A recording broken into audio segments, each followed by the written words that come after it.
Hello friends, नमस्कार। बहुत ही स्वागत है आपका हमारे YouTube channel GS exam solution में।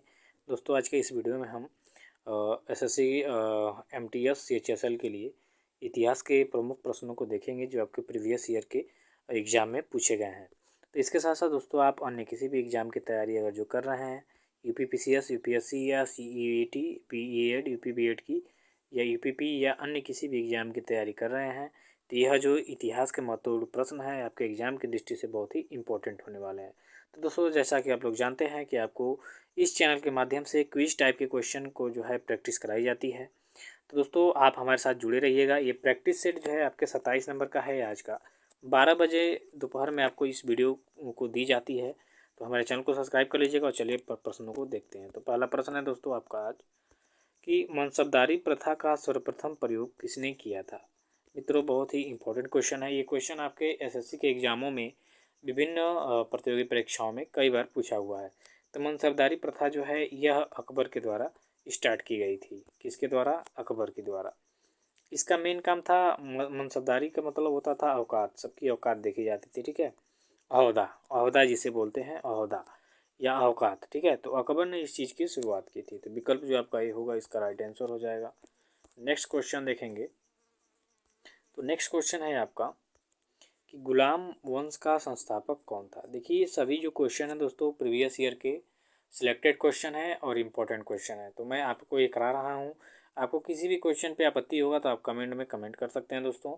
मुझसे हो सकती है कि गलतियाँ हुई होंगी, त्रुटियाँ हुई होंगी, तो आप गलत कमेंट ना करिएगा। ठीक है दोस्तों, आप कमेंट करके हमें बता दीजिएगा कहाँ गलत हुआ है, लेकिन गलत नहीं होगा। तो गुलाम वंश का जो संस्थापक था दोस्तों वो कुतुबुद्दीन ऐबक को माना जाता है। किसको माना जाता है? कुतुबुद्दीन ऐबक को। ठीक, यह आपके मोहम्मद गोरी का गुलाम था। किसका गुलाम था दोस्तों? 1206 में इसने स्टार्ट किया था आपके गुलाम वंश। ठीक, और 4 साल के बाद इसकी मृत्यु हो जाती है। इसके बाद से इल्तुतमिश इसके साम्राज्य का वो बनता है वास्तविक संस्थापक। तो कुतुबुद्दीन ऐबक को दोस्तों गुलाम वंश का संस्थापक माना जाता है। 1206 में इसने गुलाम वंश की स्थापना की थी और कुतुबुद्दीन ऐबक जो था मोहम्मद गोरी का गुलाम था। चलिए, नेक्स्ट क्वेश्चन है आपका तीसरे नंबर का। जौनपुर शहर को किसने बसाया था? तो मित्रों, जौनपुर शहर को फिरोज शाह तुगलक ने बसाया था। किसने? फिरोज शाह तुगलक। ये तुगलक वंश से संबंधित व्यक्ति है, राजा है।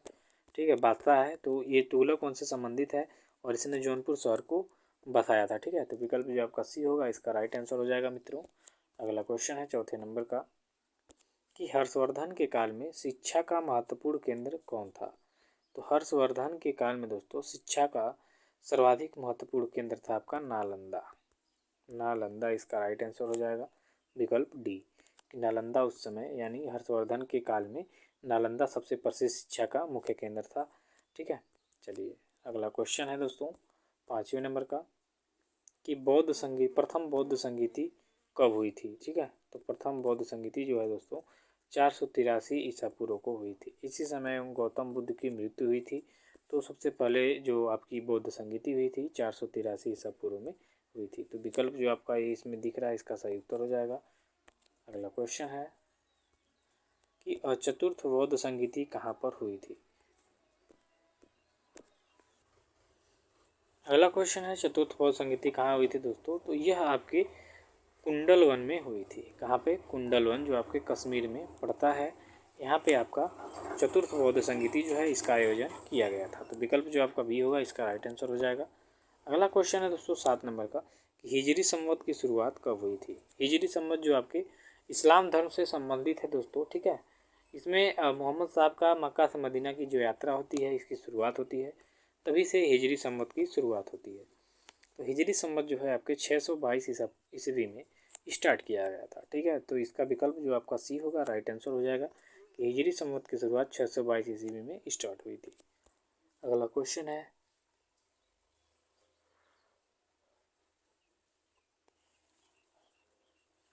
देखिए, तबीयत खराब हो जाने से थोड़ा सा बोलने में दिक्कत हो रहा है दोस्तों, फिर भी आप समझने का प्रयास करिएगा। अगला क्वेश्चन है कि जैन धर्म के प्रथम तीर्थकर कौन थे। तो जैन धर्म के प्रथम तीर्थकर दोस्तों थे ऋषभ देव। कौन थे? ऋषभ देव। इन्होंने जैन धर्म की स्थापना की थी और इसके वास्तविक जो संस्थापक थे महावीर स्वामी थे। इनको जैन धर्म का वास्तविक संस्थापक और अंतिम तीर्थकर माना जाता है। तो इसका राइट आंसर हो जाएगा आपका विकल्प डी, क्योंकि ऋषभदेव को जैन धर्म का प्रथम तीर्थकर माना जाता है। 24वें नंबर के आपके महावीर स्वामी हैं। अगला है कि जैन धर्म के अंतिम या 24वां तीर्थकर कौन था। तो देखिए, अभी मैंने ऊपर के क्वेश्चन में भी चर्चा किया कि जैन धर्म के अंतिम यानी 24वें तीर्थकर आपके महावीर स्वामी थे। कौन थे? महावीर स्वामी जी। ये जैन धर्म के वास्तविक संस्थापक भी माने जाते हैं और अंतिम तीर्थकर भी माने जाते हैं।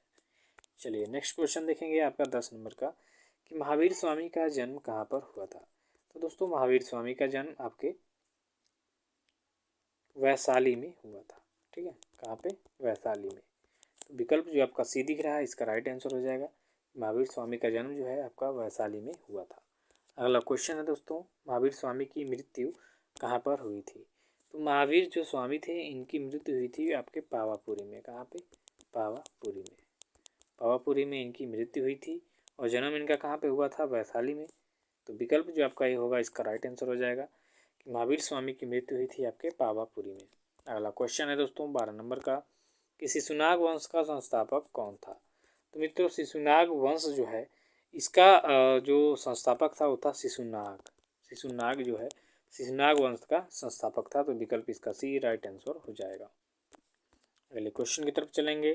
तो अगला क्वेश्चन है दोस्तों आपका कि पाटलिपुत्र नगर की स्थापना किसने किया था। तो दोस्तों, पाटलिपुत्र जो आपकी नगर है, इसकी स्थापना उदयन द्वारा की गई थी। तो इसका राइट आंसर हो जाएगा आपका विकल्प डी कि पाटलिपुत्र नगर की स्थापना जो है आपके उदयन द्वारा की गई थी। अगला क्वेश्चन है दोस्तों 14 नंबर का कि हर्यक वंश का जो संस्थापक था कौन था। तो दोस्तों, हर्यक वंश का जो संस्थापक है वह आपका हर्यक वंश का संस्थापक जो है आपका बिंबिसार है। इसका राइट आंसर विकल्प जो आपका ये होगा, सही उत्तर हो जाएगा बिंबिसार। नेक्स्ट क्वेश्चन है आपका 15 नंबर का कि अमित्रघात के रूप में कौन शासक प्रसिद्ध था।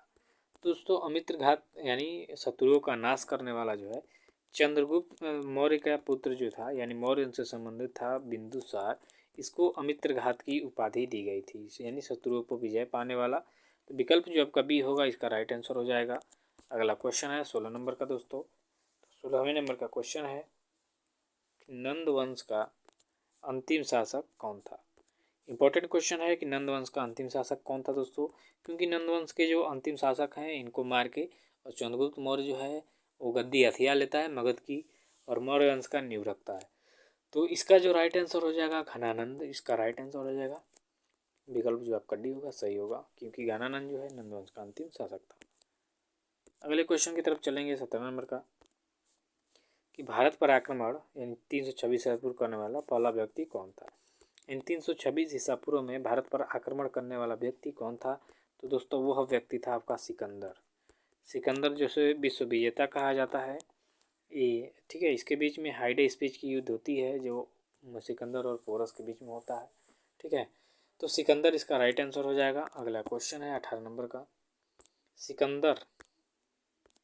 सिकंदर और पोरस के बीच का युद्ध किस नाम से जाना जाता है। तो अभी मैंने ऊपर में बताया, तो इसके युद्ध को हाइडे स्पीच, ठीक, इसके युद्ध को हाइडे स्पीच के नाम से जाना जाता है। तो विकल्प जो आपका बी होगा, इसका राइट आंसर होगा कि सिकंदर और पोरस के बीच का ये जो युद्ध है ये हाइडे स्पीच के नाम से जाना जाता है। ठीक है दोस्तों, चलिए 19 नंबर का क्वेश्चन देखेंगे कि मौर्य वंश का संस्थापक कौन था।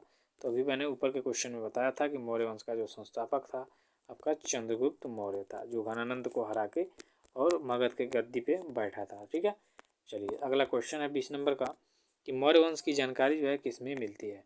तो दोस्तों, मौर्य वंश की जो ये क्या बोलते हैं कि जानकारी है ये आपके विष्णु पुराण से मिलती है। किससे? विष्णु पुराण से। तो विकल्प जो आपका डी होगा, इसका राइट आंसर होगा कि विष्णु पुराण से मौर्य वंश की जानकारी मिलती है। अगला क्वेश्चन 21 नंबर का है कि सुदर्शन झील का निर्माण किसने करवाया था। तो मित्रों, सुदर्शन झील का निर्माण जो है वह आपके